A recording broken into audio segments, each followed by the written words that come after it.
Warhammer 40K Rogue Trader Void Shadows DLC Ship Guide.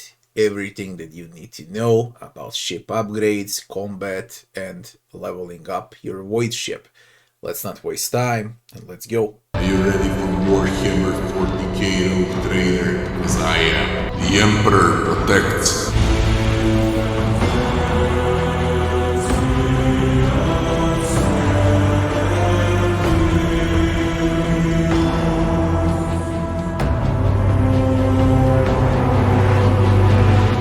Let's start from the posts. So, the Supreme Commander should always be a Rogue Trader or whichever one has the high score over here. Score is this number at the portrait of every character. Master Cannoneer should be Argenta. Shield Master should be Pascal. Master of Maneuvers, until you get to Ulfar, it should be Abelard. Warp Channeler is always Cassia, and Master of Etherics is always Idira. Do not forget to upgrade the small skills here, okay, so they become even more powerful. You need scrap to upgrade. You gain scrap by winning ship combat. Very simple. Speaking about scrap, in components, the most important upgrade would be the hull. Do not waste a single point on RAM until you upgrade your hull 10 times. Once you upgrade your hull 10 times, then you can invest points into RAM. Always have at least 300 to 400 spare scrap so you can repair your ship once the combat ends. So do not waste all of the scrap on upgrades. Always spare some. Now what about components? The one that I was using, basically, the better the speed engine, the better for you. Okay, you can cover more ground, even with low acceleration and braking. For the shields, protections on each is the best thing to go for. Auspex, definitely the one with an enhanced critical hit chance.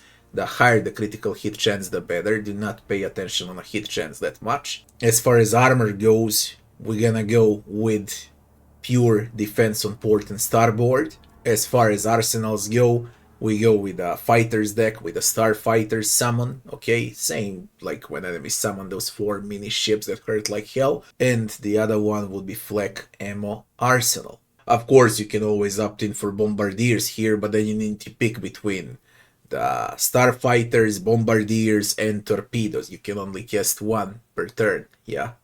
So, better to have something to shoot. As far as port and starboard goes, we always go with the highest damage. The higher the number there, once you multiply 4 times 27, 4 times 30, 5 times 30, okay, the better. The higher the number, the better. Do not pay attention whether it's low range, medium range, long range. The most important is flat damage on port and starboard.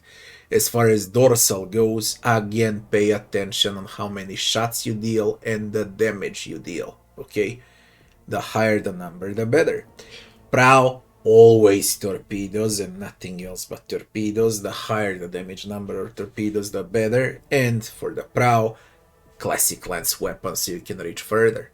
That's about it as far as components go.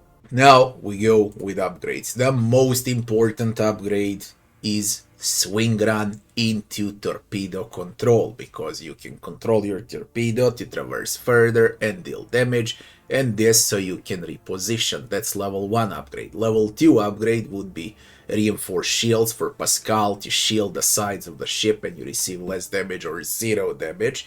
And then the most important and probably the best skill in the game is Warp Wave, where you can turn enemy ships around, obstruct their trajectory, and also deal damage. Warp Wave is by far the best ship skill in the game, and it's Cassia who's doing the Warp Wave.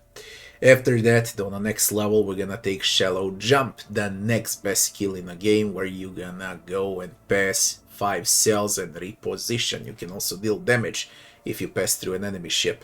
Also, this is Cassia's spell. Everything that's purple is Cassia. And one of the very important things is also Strafe for Abelard or Ulfar, where you can also reposition. As you can tell here, the 6 most important spells are repositioning spells, okay, controlling of the battlefield. After that, we're gonna take new heading, even more maneuverability, okay, into all hands of deck, or better to say the first ulti, where you can cast 3 torpedoes at once. Extremely good.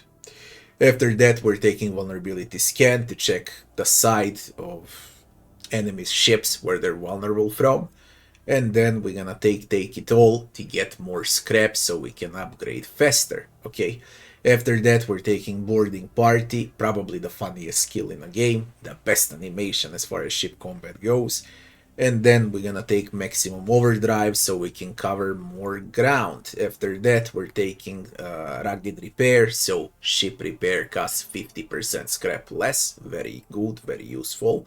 And then we're gonna take silent running so we can actually play first and don't get surprised by enemies. After that, we're taking premonition, or better to say, premonition will give our ship evasion so we get hit less often. And we're gonna take corpus cari chant so we can auto restore our shields without wasting movement points. And then probably the most important late game upgrade on a ship would be silent running 2, so you always play first. No matter the ship combat, you will always play first. Playing first means you're gonna burst someone out and the combat will become way much easier. After silent running 2, we're gonna take heavy voidcraft armor, then we're gonna get ulti Empyrean Storm, and then we're gonna take expeditious reload so we can reload our weapons faster and shoot faster. By that time we should be at the end of Act 4 already. Then we're gonna take onboard ACM so our torpedoes get extra evasion. And we're gonna take extra flight control cogitators so we have one more of those annoying mini ship spawns. Then we're gonna take sanctified restart, and then we're gonna take orc augury. At the end, we're gonna take improved ram, and for the final spell, we're gonna take steady hand, and that would be all upgrades for the ship. Now, I wanna show you a few tricks in combat, just so you realize how you should position and what you should do in ship combat. So, with silent running, we always play first. Yeah. Do you see where it's black?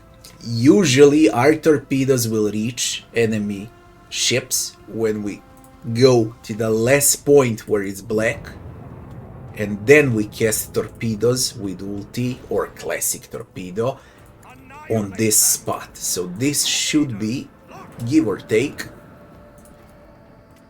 how far you are from enemy ship when you cast torpedoes. We can even count around 3, 6, 9, 12. Let's say from 10 to 15 slots is where you can cast your torpedoes, and they will always hit enemy ships. That's the first trick. The next trick is pick your target. Who do you wanna target? Okay, now you see we are in a position, we're not straight in the middle here, so we move one slot over here and then we go all the way up. Now we're in the middle. Now we pick our target. Let's say we're gonna burst this one out. We use all of the weapons on this one. Okay, then we get even closer. We burst the fucker out.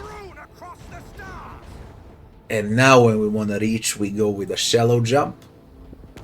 And again, we can burst him out. Okay, and that's the way how you used all of your weapons at disposal. You should always try to shoot with all of your weapons. Also, positioning. It's very important to position behind enemy lines. Always behind their backs. They'll never be able to shoot you when you're behind them. Okay? Do not forget to scan for vulnerabilities as well. Okay? And do not forget to apply shields so you can defend yourself from all of this. Now, what's gonna happen with torpedoes? Let's see.